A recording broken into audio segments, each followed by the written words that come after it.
Okay, let's just dive right into this explainer. Today, we're unpacking a fascinating concept from Freedom First that honestly beautifully bridges the gap between our wallets and our well being. We're going to break down how hitting one specific financial milestone can literally rewire your biology. It's about reclaiming your peace of mind. And look, we're not talking about becoming a billionaire here. We're looking at the very real physical connection between having financial security and drastically reducing human stress. So, what if the absolute best health insurance in the world wasn't some premium medical plan, but just a savings account balance? I mean, picture this. You're lying awake at 3 a.m., staring blankly at the ceiling. Your mind is just racing, right? You're dreading that weird rattling noise your car made on the way home, or maybe agonizing over rumors of layoffs at work. The source material proposes something pretty incredible here.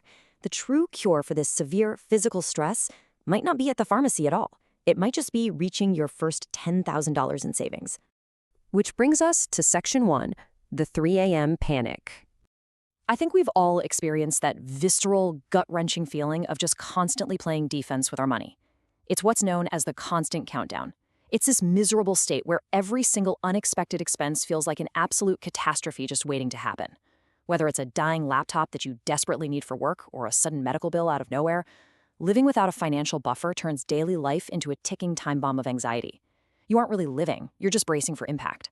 Every single day feels like walking a tightrope without a net. Let's move on to Section 2, the biology of broke. To really get a handle on this panic, we actually have to look past the numbers on the spreadsheet. We need to look at what financial insecurity physically does to your brain chemistry. Because it's not just math, it's biology.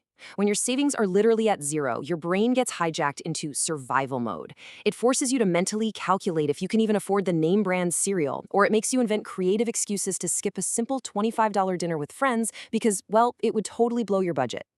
Every single decision gets filtered entirely through a lens of fear and scarcity.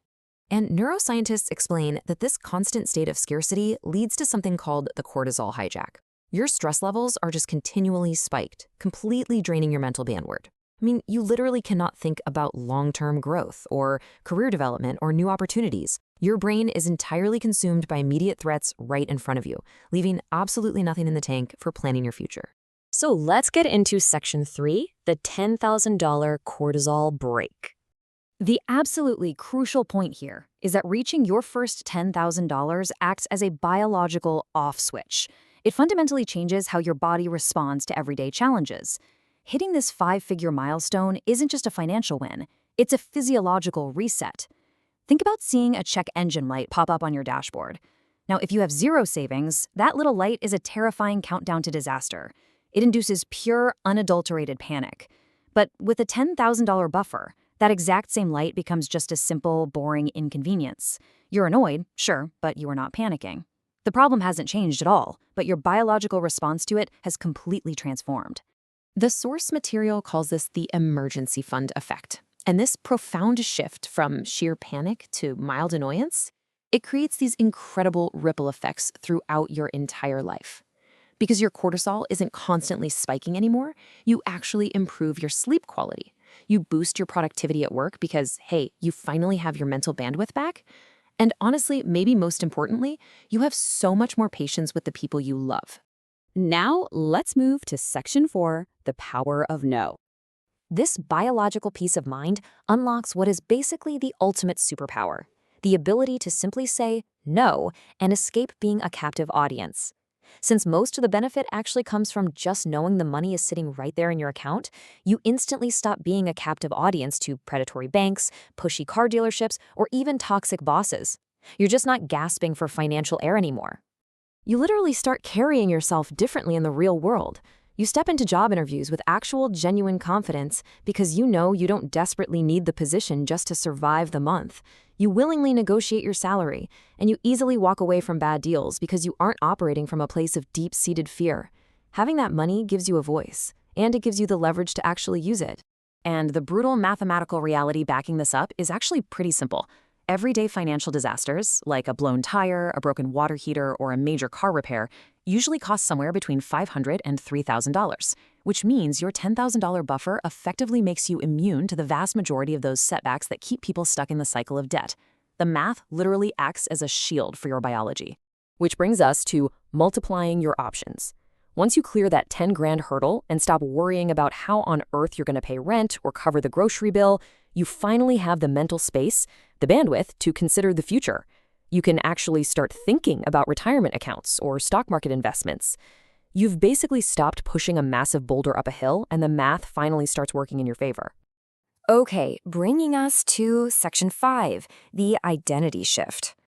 The hardest part of this entire journey isn't really the math itself. It's the psychological transformation required to become a saver rather than a consumer. It's about actively deciding to be a different type of person. You have to completely reject what the sources called the success mirage. That means saying no to that $700 monthly car payment or buying a house that eats up 46% of your take-home pay. And why? Because there is absolutely no trophy for being house poor. Chasing the appearance of wealth is exactly what keeps people trapped in that high cortisol survival mode we just talked about. So, how do you actually make this shift? Well, first, you have to shift your identity to value your future autonomy over immediate gratification. Second, start small. The sources really emphasize starting today, even if it's just putting away $25 or $50 a month. And third, build consistency. It is not about the size of the check at the beginning, it's about building the habit until saving feels almost automatic. That consistency is what ultimately builds the buffer. So as you think about taking your own cortisol break to design the life you actually want to live, ask yourself a question. Are you ready to put your future autonomy first? Are you ready to let the math start working in your favor and finally take a deep breath? It's a huge, powerful shift from financial stress to biological peace. And it all starts with that very first step toward $10,000.